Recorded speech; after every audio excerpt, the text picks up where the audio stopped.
এসেছো? বাঁচা গেল। কোনটা পড়বো বলো তো? আমি কি জানি। আহা, এমন করে না ললিতা।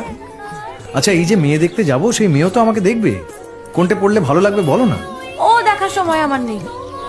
5 টাকা নিলাম, খরচ আছে। আমি কি শুধিয়েছি কত নিলে? বলে দিলাম, যদি হিসেব রাখো। টাকা তো দরকার হলেই নিয়ে যায়, শোধ হবে কি করে? শোধ তো হচ্ছে, বুঝলে না তো? বুঝবে, আর একটু বড় হও। এখন বলো কোনটা পড়বো? আমি বড় হয়ে গেছি। বড় যে হওনি তার প্রমাণ তো পাওয়াই গেল। বেশ বড় রকমের বড় হলে বুঝতে, সব ধার শোধ হতে নেই, আর অধিকারের জায়গায় ধার জমে না।